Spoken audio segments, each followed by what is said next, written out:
United state Virginia سے منور بھائی نے سوال کیا ہے کہ روزے کے دوران اگر شوہر اپنی بیوی کے بہت قریب ہو جائے لیکن دخول نہ ہو تو کیا روزہ ٹوٹ جائے گا؟ تو محترم یاد رکھیں کہ اگر میاں بیوی صحبت کرتے ہیں اور اس میں دخول ہو جاتا ہے، ایسی صورت میں ظاہر ہے روزہ ٹوٹ جائے گا، انزال ہو جاتا ہے، روزہ ٹوٹ جاتا ہے۔ لہذا صحبت کرنا حرام ہے جبکہ روزہ دار ہونا یاد ہو۔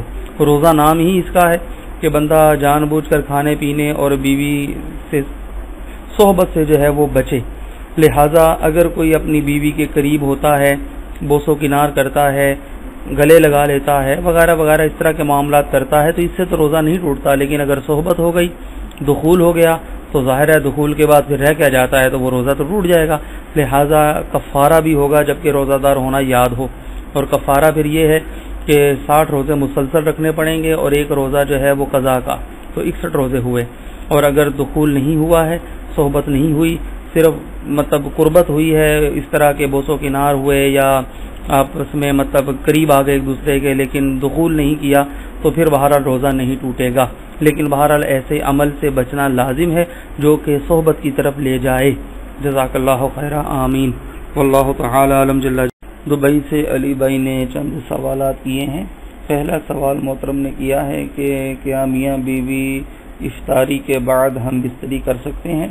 تو جی ہاں حضرت، افطاری کرنے کے بعد، نماز مغرب پڑھنے کے بعد میاں بیوی اگر چاہیں تو آپس میں صحبت کر سکتے ہیں۔ دوسری بات آپ نے پوچھی ہے کہ اگر کر سکتے ہیں تو پھر میاں بیوی جو ہے وہ ایک دوسرے کے اعضاء مخصوصہ کو چوم سکتے ہیں یا نہیں؟ تو محترم یہ اورل سیکس کہلاتا ہے، اور پھر مسئلہ صرف چومنے کی حد تک نہیں رہتا، بلکہ مجھے اسی ویب سائٹ پر ہی بہت سے سوالات ایسے ملے ہیں کہ میاں بیوی ایک دوسرے کے اعضاء مخصوصہ کو، شرمگاہ کو چاٹتے بھی ہیں، منہ میں بھی لیتے ہیں، معاذ اللہ۔ تو یہ جائز نہیں ہے اور یہ گناہ کا کام ہے، اور اسلام اتنی بےہودگی نہیں سکھاتا، نہ ہی اسلام اتنی بےہودگی کا درس دیتا ہے۔ لہذا ہاتھ لگانے میں اعضاء مخصوصہ کو حرج نہیں ہے، لیکن منہ میں لینا یہ جائز نہیں ہے۔ لہذا جہری بات صحبت کی تو افطاری سے لے کر سحری ختم ہونے سے پہلے پہلے تک صحبت کی جا سکتی ہے۔ پھر آپ نے یہ پوچھا ہے کہ قطرے جاری ہونے سے کیا روزہ ٹوٹ جاتا ہے؟ تو محترم قطرے جاری ہونے سے روزہ جو ہے وہ نہیں ٹوٹے گا۔ جیسے کسی کو بیماری ہو، پیشاب کے قطرے آتے ہوں، یا کسی کی منی پتلی ہو جائے، قطرے بہہ جاتے ہوں، تو بہرحال اس سے روزہ جو ہے وہ نہیں ٹوٹتا۔ لیکن اگر روزے کی حالت میں میاں بیوی جان بوجھ کر صحبت کریں گے اور انزال ہو جائے گا تو روزہ جو ہے اس سے ٹوٹے گا، بلکہ کفارہ بھی ادا کرنا ہوگا۔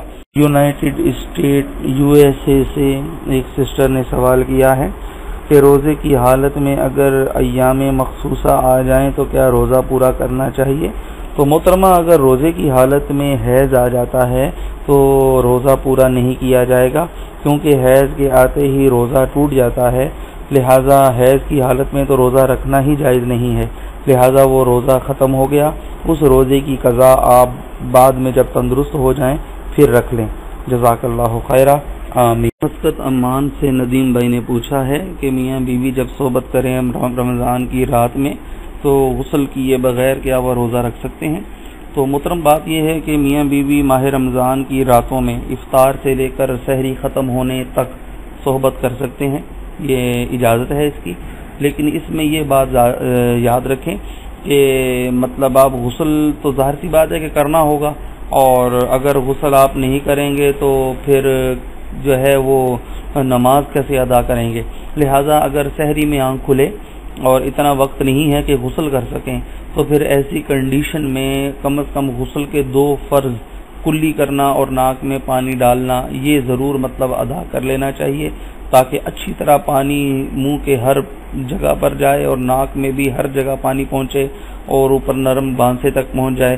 اس کے بعد آپ سحری کریں، سحری کرنے کے بعد اگر وقت ختم بھی ہو جاتا ہے تب آپ پورے جسم پر پانی بہا سکتے ہیں، اس طرح آپ کا غسل بھی ہو جائے گا۔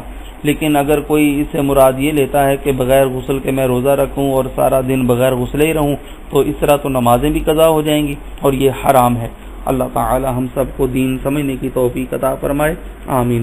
غسل کے طریقے سے متعلق میں نے ایک سوال ریکارڈ کیا ہے 6661 وہ بھی آپ سماعت فرما سکتے ہیں۔ جزاک اللہ خیرہ۔